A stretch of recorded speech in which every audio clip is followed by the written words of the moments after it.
What's up YouTube? Long time no see. I've been really busy lately. I don't think I've made a reptile room update well, any videos for that matter, for quite some time.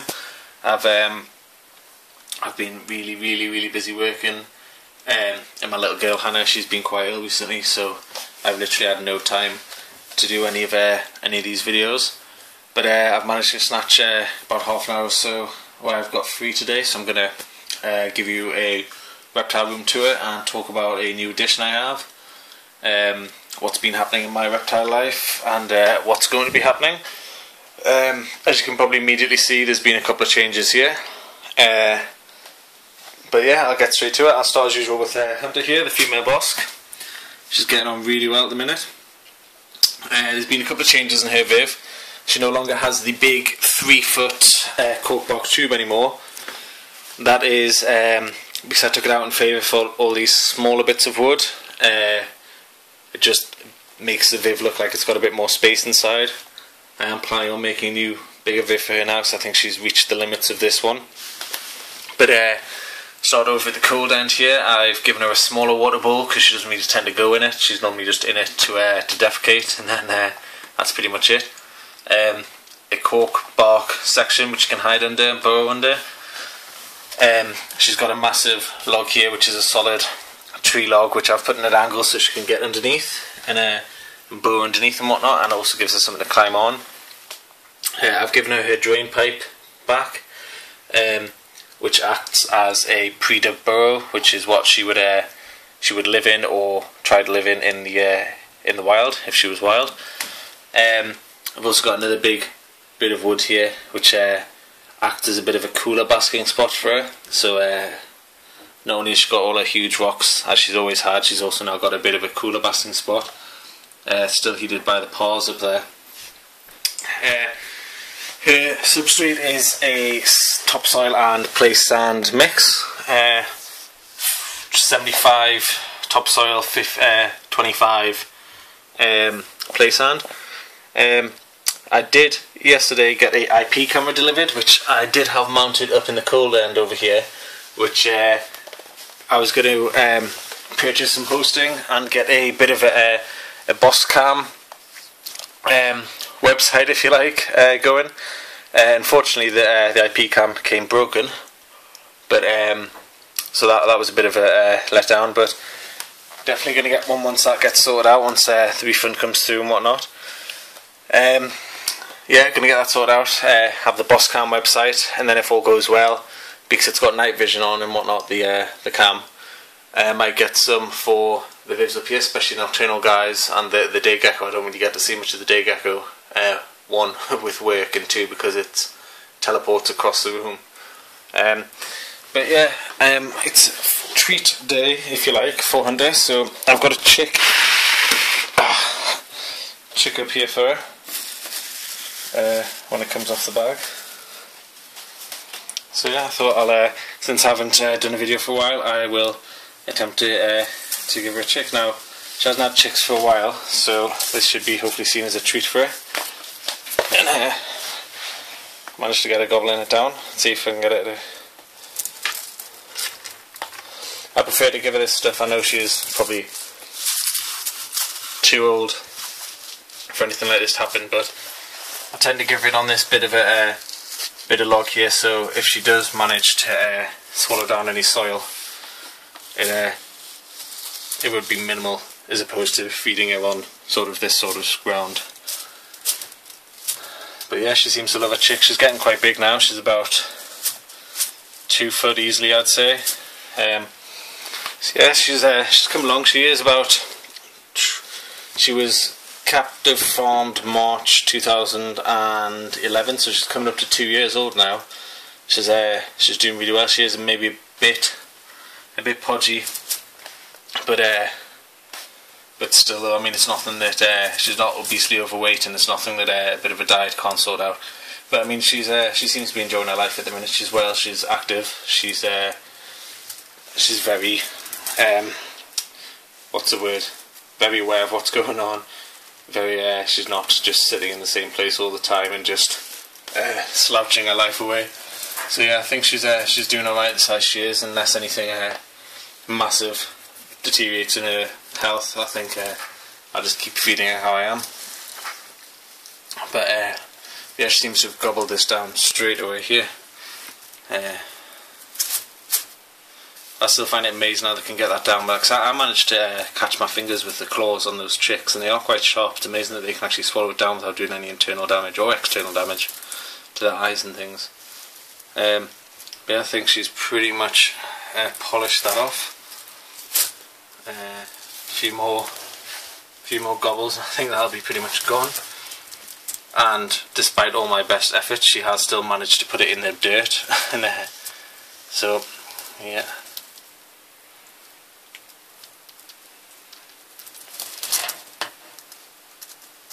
Yeah, that is pretty much now just the legs left. But yeah, this isn't something I feed every day. This is something I'll give her maybe twice a week, maybe. No, sorry, not twice a week, sorry, twice a month. Even though there has been that new, I wouldn't say study or anything, but that new, should we say, people's opinion that bosks can be fed solely on mice if the temperatures are correct. But I mean, that's still a bit of hearsay, so to speak, just for now. So until things like that do come about, should be fed on inverts and chicks, mice occasionally. But yeah, I think she is pretty much finished that now. Anyway, I'll move on, come back to her, make sure she's finished that in a second. She says as she finishes it immediately as I move away. And that's the end of that pretty much. Now she'll probably go for a bask after then. Immediately up from the bosk I have my little Mossy in here, who is looking all cute at the top of some of his bark right there. Right there's its eye. This guy is, oh there we go, that's a better picture. This guy is doing really well at the minute. He's quite big now. He's about 3-4 inches maybe, obviously snout to tail. So he's been getting on really well in this enclosure. This enclosure is just, I wouldn't say a bog standard, but it's just a 45-60 Exoterra filled with a ton of branches, leaves, well, fake foliage. Reptile by height, orchard bark down here for this little critter.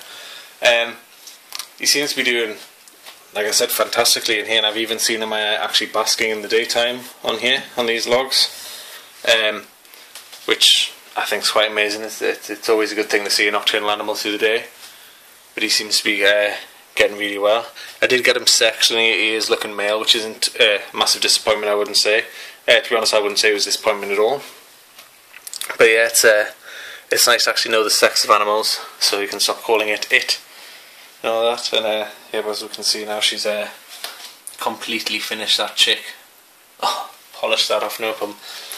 But yeah, so that's this little guy, and he did with the 20-watt spotlight, which generates quite a lot of heat actually.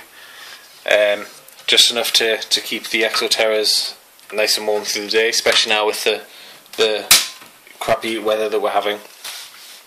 To the right of the Mossy is the day gecko, which completely eludes me. I haven't seen this guy since about yesterday. It's only about 1-2 o'clock in the afternoon now today, so it's not unusual. But I have give her tank a bit of a mix-up recently. I removed some of the copious amounts of foliage I did have in here in favour for some more bamboos, because I know that they love to be on bamboos, well, obviously only in captivity, because it's not actually indigenous to Madagascar where these guys are from. And I love the look of the tanks when they're full of bamboo. I may get a few more bits, maybe some bits that reach completely from the mesh to the ground. But yeah, same as the Mossy really, she's on just orchard bark, Reptile by height. She's got some honey in here, and she absolutely loves the honey. It's amazing how much she'll go for the honey. I've put drops of honey along here and just seen her walk along and just licking up the bits of honey off there.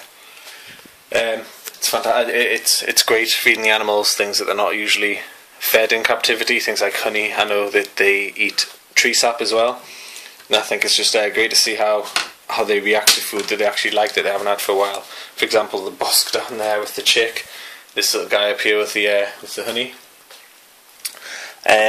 This guy's lighting is again a 20-watt bulb downlight, and then at the back is the canopy with two 10.0s in UV bulbs. On top, I did put a dome on top of the light. It's nothing special. It's just there's the light, there's a dome on top of it.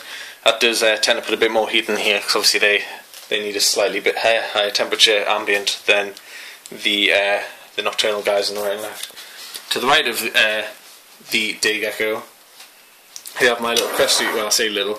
I have my cresties, and actually that's unusual. I've just spotted one in a place he never normally is. These again, these guys have changed. They're on a bit of a coarser bark, orchard bark mix. A few bits of bamboo, another vertical one, allow them to have a bit of a bask on here, which some of them do, especially at night. They'll come out and they'll sit on the warm bit of bamboo. Actually, I might raise that up a bit. That's a bit cool.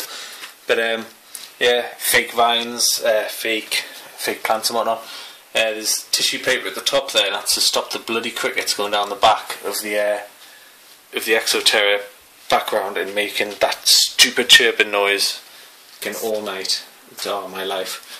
Really gets on my nerves when they manage to get down the back, even though there is a hole there in the background. But yeah, when they get down the back and they just chirp all night, really bugs me. But then again, that's probably bugs everyone. But yeah, these guys, because there's three of them in here, there's a Reptile, not ground level, but a bit higher up than ground level, just like that. And then obviously in their little hides here, which tons of people ask me about, and the guys unfortunately stopped making them. But in the magnetic hide here, there's some Reptile in there as well. The two girls are in here, and because I can't see that, I'll explain the crack in the side there. I have a little, now, this one's stuck to my foot, there we go.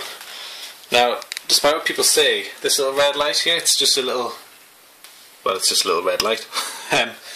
But I've noticed, because I have a green one here as well, and I've got a blue one somewhere else. These are actually a friend of mine's who does urbexing and painting with light sort of photography. I managed to nick these off him, and I've noticed that at night, under the blue and the green, obviously, the cresties pupils actually dilate, but under the red, like this one here, and I've got another red light source, which I'll show you in a minute, they actually don't dilate. And as far as I'm aware and as far as I believe, they actually can't see the light if the pupils don't dilate, so I use this little thing to check on the nocturnal guys at night. I don't know how well this is going to show up here, but yeah, there's the two females in there. This crack, I did try this crack that runs right along here and splits off into a Y down that corner. I had a bit of wood about the size of this. Actually, to be honest, it was the bit of wood at the back there, the big thick one of like this size thickness. Try to wedge it across here, cut it to size, but obviously because it was quite thick it took a while to wedge in. Wedged it in, heard some funny noises, came back one day and this entire tank had cracked when the mossy was in it. And also because the way it cracked, there was a huge gap here, and the mossy had managed to get out. Luckily I found him just under the windowsill over there, but it really gets your heart going. So I've used some marine silicone that you use in fish tanks, and I've just siliconed this up and then smoothed it over. I did have Gorilla Glue and cocoa, what's that cocoa stuff called? Like the dusty powdery stuff, the name escapes me now. Not cocoa husk. Oh, that's going to bug me all day now. But anyway, I did have that sort of stuff stuck to the window here with Gorilla Glue. You can see it's all still down here. But to be honest, I didn't really like it, so I picked all that off. Well, the bits I could get off, I picked off, and I've just left them how they are now. They seem to prefer it this way. They've got a bit more glass to climb on, and it allows a bit more light to get in. But if I can get, there's the two girls in there. The male, unusually, is out and over here. Yeah, that's a male there. This male is very, very flighty. He really doesn't like people. But whoa, got a bit of water on the screen there. That went a bit funny. 2 seconds, guys. Sorry about that. Some water came off the leaves here, and it's the touch screen I'm using. I decided I wanted to zoom in about 30,000 times there. But yeah, this guy here, it's the Super Dalmatian, which is tailless. He was tailless when I got him, and he's still really flighty when it comes to being held, so to speak. I don't really tend to hold him that often, but when I do, he is a bit snappy actually as well. He tends to try and come at you if you get him in a corner and snap at you. But yeah, these guys are lit with a 20-watt bulb. Now, for nighttime and daytime, because I think this looks a lot better like this. Now, in a sec, guys, I'll show you is either like this, or they're lit like this, or lit like, when I can do it, or lit like that. There we go. It's quite hard to do that with one hand. So lit like that, or when I have the other light plugged in, it just gives it a bit more light really, and a bit more character to the Viv. It's a bit more lit up. You can see things a bit more. It brings out the greenness of the fake plants. And it just makes everything look a bit more, well, a bit more nicer, to be honest. I mean, right now it looks a bit dusky-ish, and then when I plug this in, it just brings out the light and everything. Sorry about that, guys, that took quite a while to do with one hand. Brings the light out on everything, and it just makes it all look a lot nicer, a lot fresher, to be honest, as well. And the thing that does this is this little button here, which is quite amazing in the job it does. This little thing is attached to this 2-foot bar of super bright LEDs here, which I've just got spanning across there like that. As you can see there, it just gives it a bit more light. But also, what this button does is this allows me to change the colour. It's not just one colour, like some LEDs are. If you allow me to demonstrate, if you like. So you've got the white one there, and then at night I use this. I use the red colour, which is this one here. Probably not the best to see, obviously, in the day, but you can see that it does light up quite nice there. I'm going to actually do a video in the dark to show you guys how well these actually work, and show that the red doesn't actually affect the animal's behaviour, because they all come out. Not only does it have red, but it also has green, which I quite like through the day as well. It actually brings out the foliage a bit more as well. Obviously it's not picking up too well on the camera. Obviously the camera and naked eye are two completely different things, but that comes out quite well. And then the final colour it has is blue, which is good at night. I know some snake keepers like to have it blue at night and red through the day, or white through the day, and whatnot. So yeah, and all that's controlled by just this little one press button here. This is from iSTAT, guys, and it's the iSTAT Spectrum.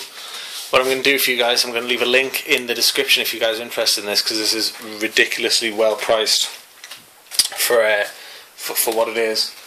Really, really well priced. There comes in the 2-foot, which you can see there, obviously 1 foot, I think, which is half that, and then 3-foot, which is essentially 2 of these Exoterras side by side is 3 foot. The height of the Bosk's Viv is 3 foot, so that's quite a decent height. And so yeah, also they'll do custom sizes, anything up to 6 foot they will do for you guys, and they'll ship it out to you, and you'll get it, and you'll be super happy about it. And that's basically what happens with that. But yeah, what I'm going to do is I'm going to do a video on that a little bit later on. But as you can see, compared to the, well, this one, when I get it this way, this one here is lit by just, well, at the minute the TV, but this one here is lit by just the 20-watt bulb. The middle one is lit by the UVs and the 20-watt bulb, and that one there is lit with the iSTAT Spectrum and the 20-watt bulb. I mean, you can see the difference from the one on the right to the one on the left, as opposed in terms of light. Just lights it up a lot more, gives more, well, to the animals, gives them a bit more of an impression of daylight, which so they get a bit more of a photo cycle, between day and night, as opposed to this one here, which looks a bit like it's in dusk at the minute. What I'm doing is I'm going to get one of these spectrums to either span the entire, all three of them, so I can have them all on white, all on red for night time, whatnot. Or I'm going to get another 2-foot one for this guy here. I'm also going to get one to go in the bosks with, so at night I can turn on the lights for red for this guy.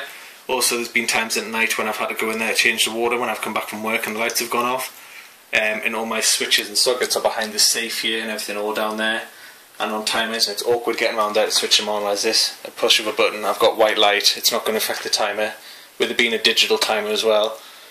And because I can't see the buttons, I'm just hammering away at that until the lights come on, and then change the timing, changed everything. So yeah, with this thing I'm going to be able to just come in at night, pop the light on, change the water, check the guys out, pop the light off, put it to red or whatever it is that I figure out Hunter likes, the red or the blue for night, maybe even the green if she's being awkward.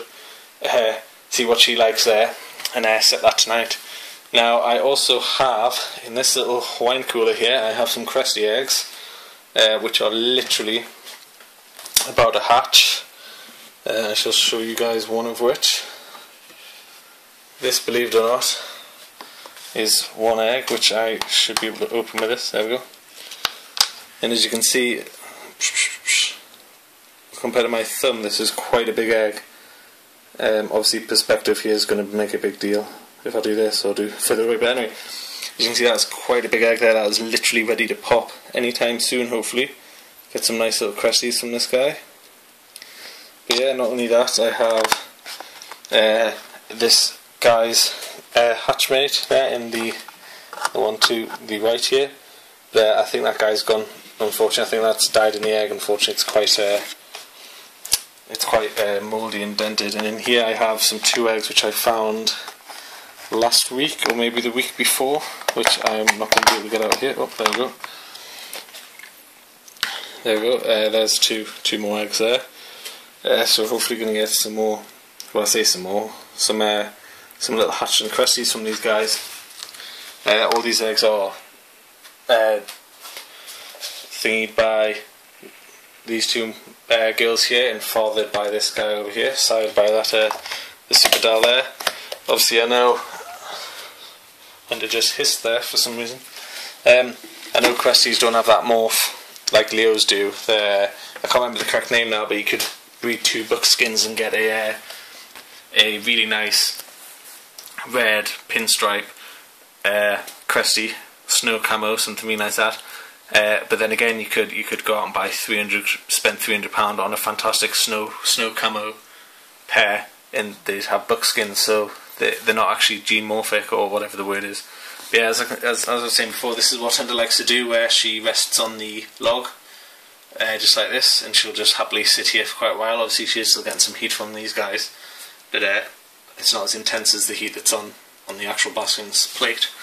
But yeah, also I have a new addition, which is up here, which I'm now going to have to try and figure out how to get this guy down.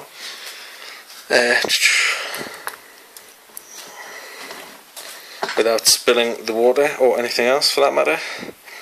I think I may have managed it.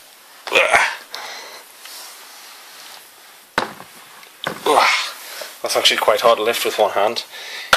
Probably should have sorted this out before I started making this video. There we go. Coolio. This little guy is this little girl, sorry, is my new, I wouldn't say pride and joy, because if I'm honest, Hunter would be my pride and joy, but this is my new addition here. And this is my female, here she is. This is my female pastel het. Now I can't pronounce this word properly, so with me, is it Henry? The silver boas. Anyway, I'll put it in the description because I can spell it, but I can't pronounce it. Yeah, and that's her there. She is captive bred 12 in June, I think it was, and she has been in my possession for about 2 weeks now. And in all honesty, I think she's doing really well. In those 2 weeks she's had 2 feeds, no problem whatsoever. she likes to climb, so I put, obviously like young boas do, so I put the bit of bamboo there. There is maybe a bit too much space in here, but the only thing I had that was smaller than this was a 9 litre rub, which I felt was a bit too small. Even though I know this is a bit too big, I'd rather have her in something a bit too big, in the meantime while I can go and find something that's suitable for her, maybe a 12 litre rub. But yeah, I'd rather have her in something as big as this while I get that 12 litre instead of something as small as a 9 litre.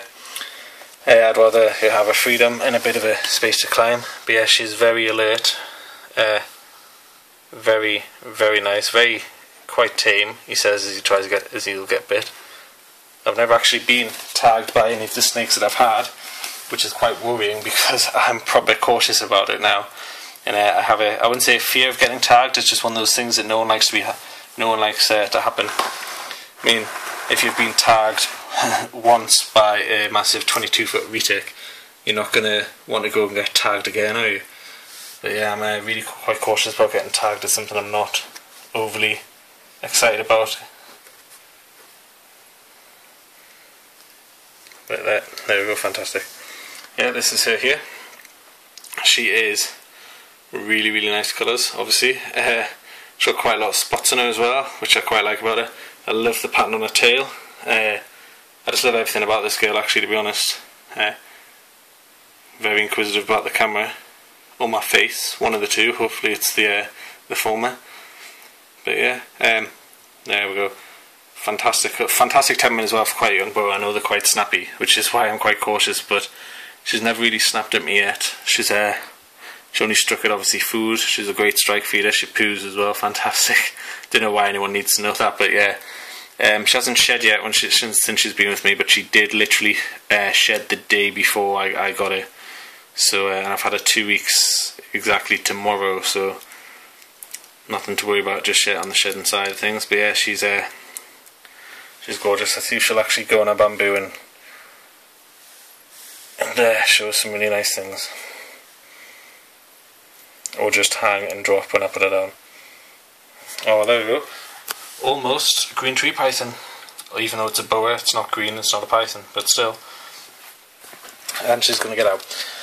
But yeah, this little girl here, she's obviously she's in this rub with air holes before anyone has a go, because I know quite a lot of people have a go about that. But yeah, she's in this rub with air holes. And she looks really happy there, doesn't she? Like, look at the white on the end of her tail there. It's almost brilliant. But yeah, Hunter's now come over to have a look.